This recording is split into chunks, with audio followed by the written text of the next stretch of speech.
Hello everyone, it is I, the Witch of Paint.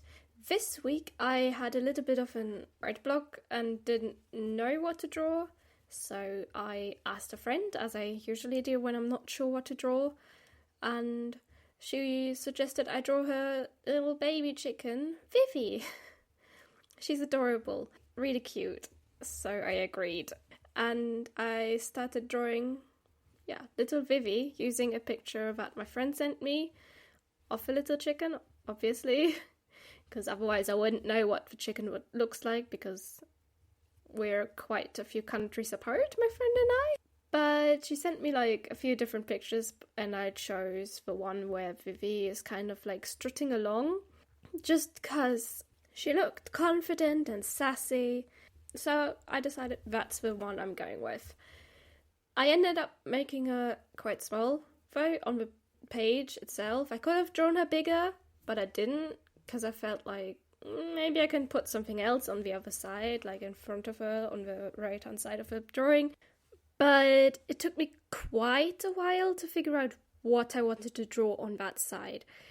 And eventually I decided on a big mama chicken for Vivi, but my friend didn't have a picture of a big chicken available for me at the time.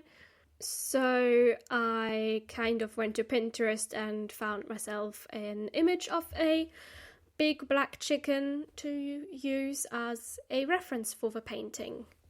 So now we've got a tiny little Vivi on the left side and a big mama chicken on the right side. That is the basic idea for this painting. I wasn't going to do something overly complicated for this today. And since last Tuesday was Pancake Day, I thought, chickens lay eggs, eggs are used in pancakes, so let's talk about Pancake Day, because I didn't have any pancakes on Pancake Day last Tuesday. Sad life, sad life. Next year, probably. Next year. And since I have never participated in Pancake Day, I don't know a lot. The most I know about it is that you eat pancakes and that it marks the start of Lent or fasting for Christians. And that's about all I know. Like Pancake Tuesday, that's just a day where you use up all the fatty foods and everything.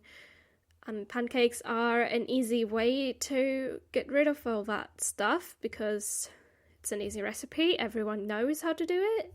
So yeah.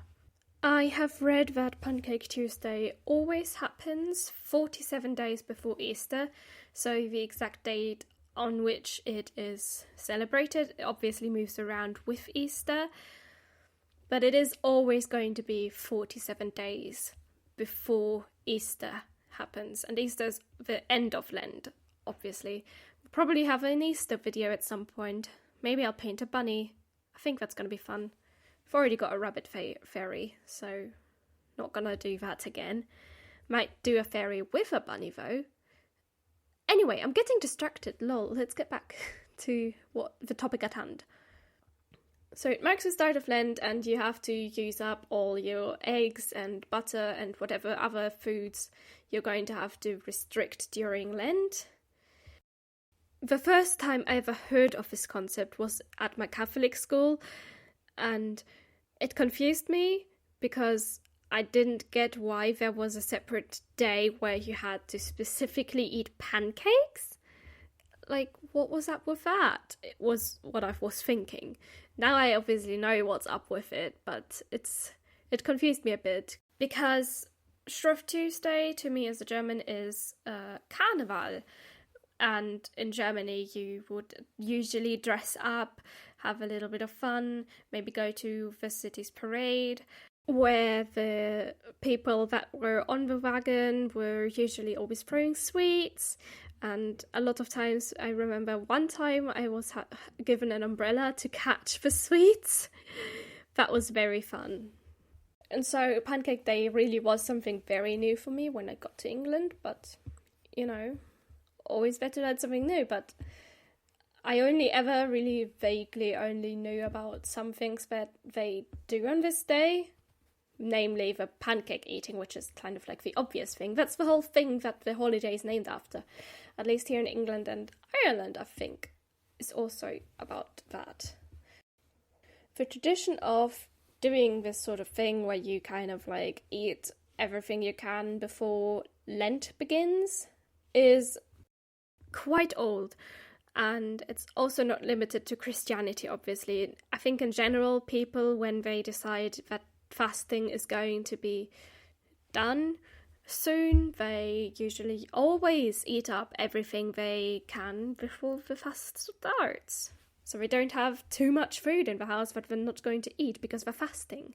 This is the Christian version of this, obviously. So on Shrove Tuesday, you would go to confession, although I think in my school where we did that, because it was a Catholic school, so we all had to go to confession. I hated it. I never confessed anything to any priest. I didn't feel like I needed to, especially since I don't know them, so like, why do I tell them if I'd done anything? It's just a bit weird to me. Anyway, we did those confessions on Ash Wednesday, usually. We also got the ashy cross on our head if we wanted to. I did it once or twice. Felt really weird because it was kind of like ash diluted with some water so you could put it on the forehead.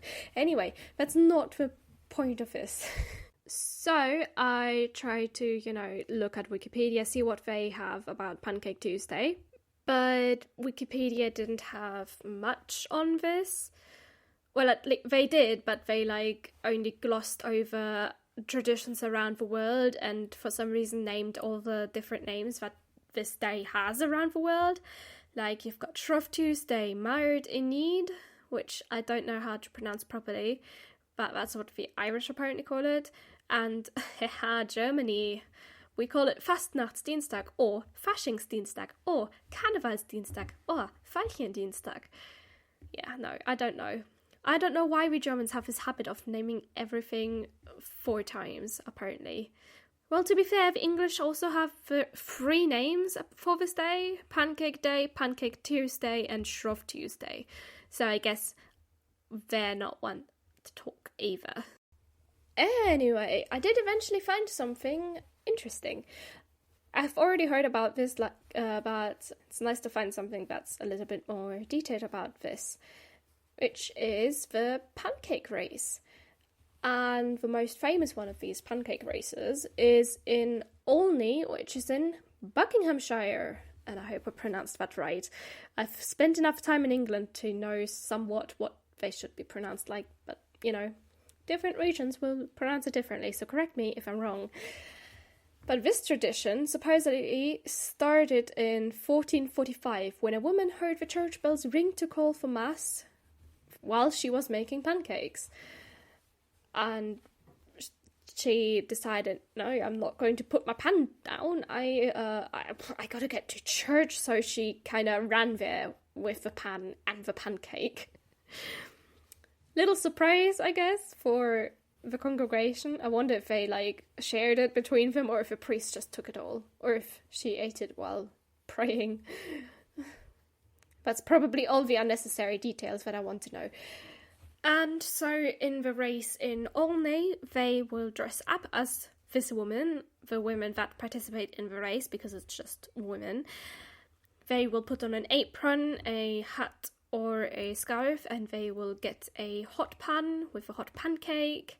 And then as they are running down the street towards the finishing line, they have to flip it 3 times before completing the race. Honestly, it sounds so fun and chaotic. I want to see one of these races in person at some point. Maybe there's one nearby next year, because it's already, over. Pancake Day is over. And I had no pancakes. But apparently, as I've mentioned before, this is apparently only for women, more specifically local housewives. So I guess if you're a guy and or unmarried, not gonna happen. Then again, I think watching these people struggle to flip a pancake while running to the finishing line is even more hilarious, because you don't have to do it yourself. I imagine it to be a lot of fun, just watching them struggle Anyway, the article also mentioned a different tradition that is done by the Westminster School in London, which is basically just for boys. So, we just had something for girls, now we're gonna have something for boys.